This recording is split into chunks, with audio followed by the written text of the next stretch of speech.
So last week I turned this thrifted grandma curtain into a pinafore and I really loved it. I got some fabric left, so I decided to turn it into a jacket. This jacket has a really simple design because I didn't have a lot of fabric for it, so it's ideal for beginners and it's also made without using a pattern. Hello and welcome back to my channel. My name is Julie and in today's sewing tutorial I'm going to make a jacket without using a pattern. Instead of a pattern, I used a button-up shirt with a good but a little bit of a loose fit. So I buttoned the shirt up completely and then I tucked the sleeves inside. And now I'm going to copy this and this will be the back of the jacket. So I copied this shape. The shape of the armholes is very important. So make sure that this is a shirt that is not stretchy and has a good fit around your armholes. Then you copy this and cut this out. So for the front of the jacket, I first wanted to fold it in half and copy this piece with like 5 centimeters or a couple of inches extra to add a button, but the size of my fabric wouldn't really allow it. So I just copied the piece again and then I cut it into half so I would have the two front pieces. I sacrificed a lot of the original ideas and designs I got for this jacket because of my lack of fabric, but I still love it. But if you can, I would add some extra centimeters. This way you can actually add a button to close the jacket. I don't really close my jackets, but it's nice to have the option. And once all these pieces were cut, I zigzagged around the edges to prevent them from unraveling. If you are lucky enough to have an overlock machine or a serger, you should use it. I personally don't own any fancy machinery, so I did it this way. After I zigzagged around all of the edges, I folded them over neatly because I'm not going to add an inside fabric in this because I want this to be an easy jacket and I don't really think it needs an inside fabric because the fabric is double-sided and quite pretty. So I finished off the edges nicely by rolling them over so the inside would look kind of neatly and a bit professional. I'm going to attach these pieces in a very complicated love triangle. So I laid them together, pinned them together, and now I'm going to sew them using a straight stitch. Just do not sew the armholes. So I wanted my jacket to have these two nice folds at the side. So I folded them this way and then I rolled up the top to give it a nice finish. When you do this, you will see what way the top should be. So I rolled up the two tops and I sewed this using a straight stitch. Then I did the same with the edges. Again, when you do this yourself, you will see what way they have to go. So I rolled up the edges too and then I stitched them with a simple straight stitch. And now you kind of have this natural fold in it and I wanted to secure this one. So I sewn 10 centimeters coming from the bottom of this tuck exactly on the same size. And this way the folds on your neck will fall nicely.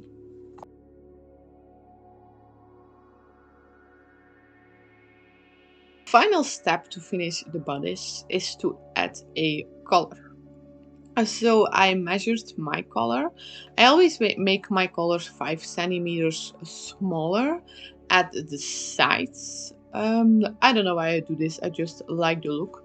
So I measured this and now I'm going to cut a square from this measurement on 20 centimeters or 8 inches. I'm going to add some interfacing into this just to make the collar a little stronger. So I got the interfacing, I laid it with the right side down and now I'm going to iron it to keep it stuck to the fabric. And then I fold it over all of the edges. So it would be a square with interfacing and with all of the edges fold over like this one. And now I'm going to fold this double and slide this over the collar. I got to re-sew this a few times because my first try wasn't that good, so make sure it's really evenly. Pin it in place, and then I stitched it to the bodice with a simple straight stitch. And then I just did one more good press so it will fall double like a good color falls. Now for the final step, I'm going to make the sleeves. So I used the button-up shirt that I used in the beginning as my pattern. I tucked the sleeve inside, and now I'm going to draw over the shape of the sleeve on my fabric. And I made this 5 centimeters or 2 inches bigger. And this is really important. I will explain to you why in a moment. So now I'm going to decide the length, and I didn't get a lot of fabric left, so I got to fold it in half to see that I could make 2 equal sleeves, and it ended up being 60 centimeters.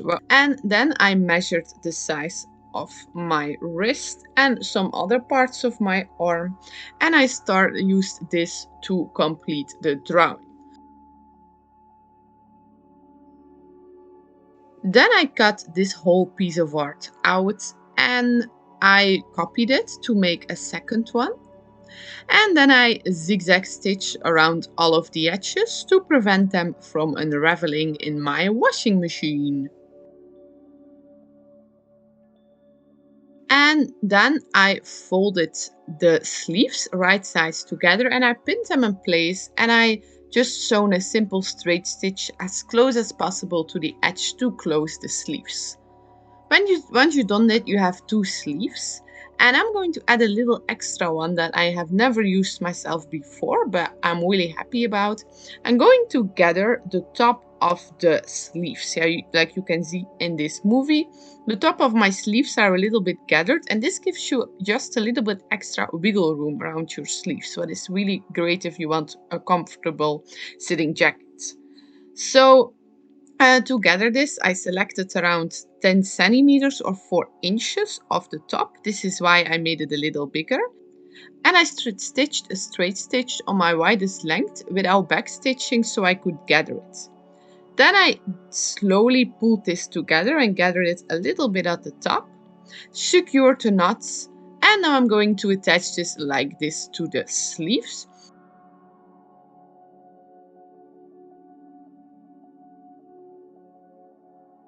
Next, I pinned the sleeve in place and I attached it to the jacket with a straight stitch.